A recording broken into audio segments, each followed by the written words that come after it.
నమస్తే ఫ్రెండ్స్, ఈరోజు ఒక మంచి స్నాక్ ఐటెంతో వీడియో చేస్తున్నాను. అదే అండి ఎగ్ బోండా.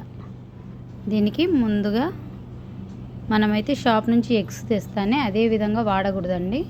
మనకు కావాల్సిన అన్ని గుడ్లను తీసుకొని శుభ్రంగా కడిగి ఒక గిన్నెలో తీసుకొని గుడ్లు మునిగేంత వరకు నీళ్లు పోసి కాస్త ఉప్పు వేసి మూత పెట్టి ఒక 15 నిమిషాలు అయితే ఉడకనించేద్దాం.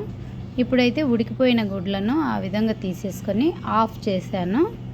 సగం చేసిన తర్వాత వీటినైతే పక్కన ఉంచేద్దాం. ఇప్పుడు ఒక బౌల్ తీసుకొని ఒక 1/4 కప్పు శనగపిండిని తీసుకొని 1 స్పూన్ వాము వేసుకొని రుచికి తగినంత ఉప్పు వేసుకున్నాక కొద్దిగా కారప్పొడి అయితే వేసుకున్నాను.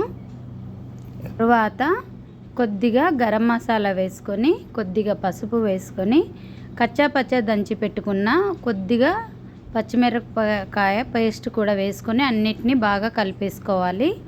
ఈ విధంగా కలుపుకున్న తర్వాత కొద్దిగా వంట సోడా అయితే వేసేసుకుందాం. వేసుకొని బాగా కలిపేయాలి. ఇప్పుడు కొద్దిగా నీళ్లు వేసుకుంటూ మనకు కావలసిన కన్సిస్టెన్సీ వచ్చేంత వరకు కలుపుకుందాం. మరీ తిక్కుగా కాకుండా మరీ పల్చగా కాకుండా మీడియం కన్సిస్టెన్సీలో ఉండేటట్టు కలిపేసుకోవాలి. బాగా కలపాలండి. ఎంత బాగా కలిపితే అంత బాగా బోండా సాఫ్ట్గా వస్తుంది. ఇప్పుడు ఈ విధంగా గరిటెతో తీసుకొని ఆ విధంగా అంటే జారిపోతూ ఉండాలి. ఇప్పుడు స్టవ్ వెలిగించి బాండి పెట్టి డీప్ ఫ్రైకి తగినంత ఆయిల్ వేసి మనం ముందుగా కలిపెట్టిన శనగపిండిలో ఉడికించి కట్ చేసి పెట్టిన గుడ్లను అయితే తీసుకొని అట్లా డీప్ చేసేసి వాటిలో వేసేసుకోవాలి.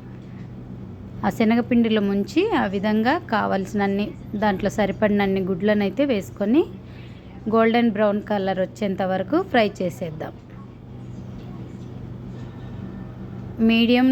మీడియం ఫ్లేమ్లో పెట్టి చేసుకోండి.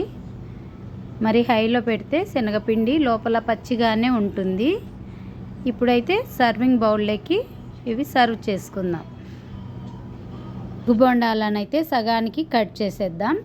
తర్వాత స్టఫింగ్ కోసము కొద్దిగా మిరియాల పొడి, కొద్దిగా కారపొడి, సన్నగా తరిగి పెట్టిన ఉల్లిపాయ ముక్కలతో స్టఫింగ్ చేసుకొని కొద్దిగా నిమ్మకాయ రసం పిండేసుకొని తింటే ఎంతో టేస్టీ అయిన ఎగ్ బోండా ఈవినింగ్ స్నాక్స్ అయితే రెడీ అయిపోయిందండి.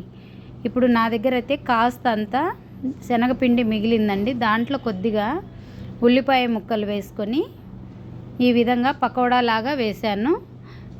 వీటినైతే సాఫ్ట్ పకోడా అనొచ్చు. మాకెళ్ళైతే బుగ్గాలు అంటారండి రాయలసీమ సైడు. చూడండి ఎంత సాఫ్ట్గా ఉంటాయో. ముసలివారి గాను పిల్లలు కానీ పళ్ళు లేని వాళ్ళు కూడా అవి దవడన పెట్టేసుకొని నమిలేయచ్చు. మీకైతే నచ్చింది అనుకుంటున్నా. వేడి వేడి ఎగ్ బోండాలు సాఫ్ట్ పకోడా అయితే రెడీ అయిపోయాయి.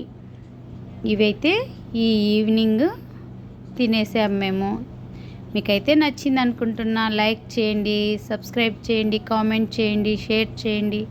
Thank you for watching. ఈ వింటర్ సీజన్ వచ్చింది కదండి, వేడివేడిగా ఏదన్నా తినాలనిపించే ఇది 5 నిమిషాల్లో ఇట్టే చేసేసుకోవచ్చు.